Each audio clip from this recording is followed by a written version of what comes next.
was worn and weakened and fading for such a long time. And his South Africa wanted so badly to fight that. To keep his image, the very idea of him, alive.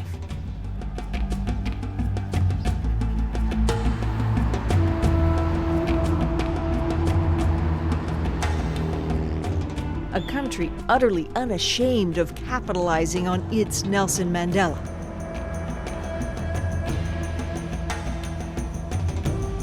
Far more afraid of what's happening now.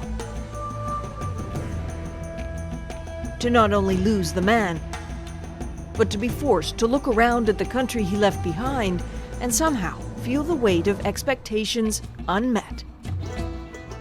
Even those who stood by, fought with, prayed for Nelson Mandela for decades, sensed the demands of him were too much. People felt their lives would change, and would change for the better. Those who did not have houses would have shelter. Our education system would improve. The economy would improve to the advantage of those who were oppressed. And so Nelson Mandela's South Africa now. The 1994 illusions on the democratic government that was elected to represent the overwhelming majority of the poor people in South Africa continues to represent the rich. The Rainbow Nation still sees red. South Africa belongs to all who live in it, and it shall therefore fight for a better life for all.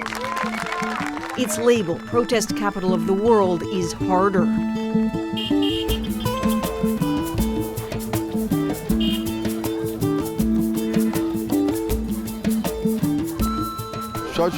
My name is Elmond. Elmond Mogedi is a community organizer trying to get people to act, not just complain. Did you search for a job? Did you look for a job? Are you comfortable with this? He's among those raised in a post-apartheid world. He's willing to take the uninitiated on a tour of a South Africa he says is stuck in time, and not a good time. So the shacks were here before he became president, and yet they're still here.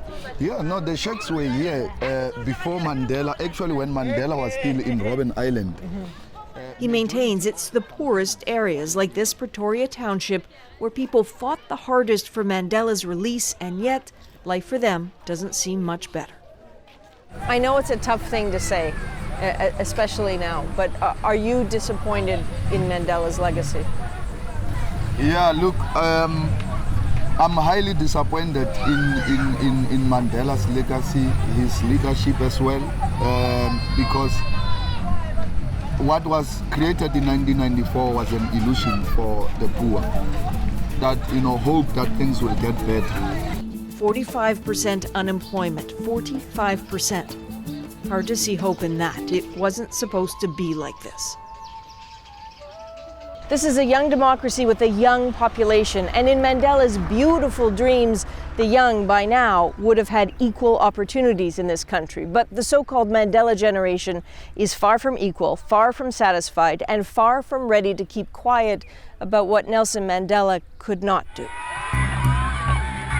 The chaotic images are apt for the messy reality. Elman says the fate of the young is worth another closer look. This, a stampede at a Johannesburg university. 75,000 students applying for 5,000 spots. Optimism crushed. One woman, a mother in line for her daughter, was killed. Others were hospitalized. It is that bad.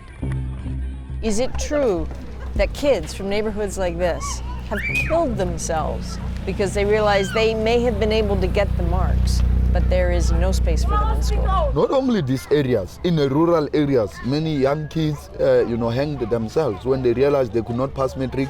Others did pass matric, could not access, higher education. It's the unmet expectations again, and the hard realization that political equality didn't come with economic equality. Some have interpreted Mandela's project of reconciliation in ways that have put much more emphasis on the spiritual and the feel-good dimension at the expense of changing the material conditions of the majority. Well, when you're talking about a legacy, good feelings don't feed you. Good feelings don't make the buses work better in the townships. Precisely. And the good feelings certainly don't change the rural reality. That's where among the youngest, poorest, and most frustrated live and try to dream.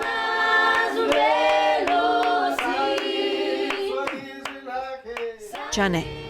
Within sight of some of South Africa's most lucrative mines are those still waiting to taste wealth.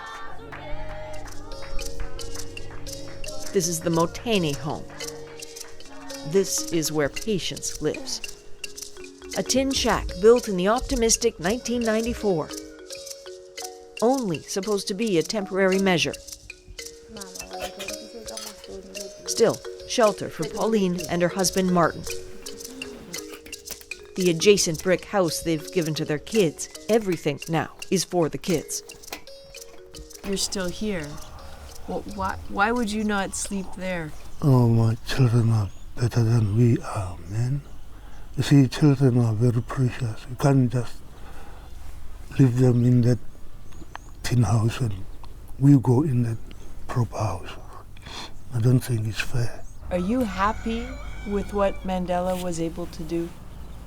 Yes, I am really happy. He made a lot of changes. Changes like way back, there was a little bit of oppression we see to ourselves. You couldn't go as far as you want to go without permission from the authorities. These days, everything's a little bit easier than before, you see. What did Mandela do for you? Mandela gave me pension money. Only. That's it. And I'm very happy for that. There are generational distinctions. Their daughter Ole, born after Mandela was freed from prison, doesn't have her parents' quiet acceptance of life. Already as it is, some people will have to relocate. Like young Elman from Pretoria, she's an activist, teaching her university-educated yet unemployed friends to fight injustice, take good notes, and protest effectively. Why pay for contaminated water? Pages right out of Mandela's book. Gogo. Half of all South Africans now say they don't expect to ever have a full-time job. What they do expect is something better than this. So your house is full of cracks? It's falling apart. Whoa, that's humongous. So I can put my fingers in here. Yeah. Oh, look at this. We can put your fingers in here. Whoa. Wow. Blasting from local mines causes the cracks. You can even see outside when you are inside the house. No one seems sure why the water they pay for is virtually undrinkable. Look at this water. You can see that it's not clear enough. They'll take this to the government, but in frustration, they sometimes say what's hard to hear. Asked what they think Mandela would have made of their lives, Ole struggles. Push for change. That's all we can do. Mandela didn't do anything. Mandela didn't do anything? That's harsh. But it's how she feels, and back at home, this is a frequent debate. Her parents grateful for the healing Mandela encouraged, Ole wanting so much more. I don't believe it really worked for me and my family. Maybe for them, they have their own opinion about this, their own perspective onto it.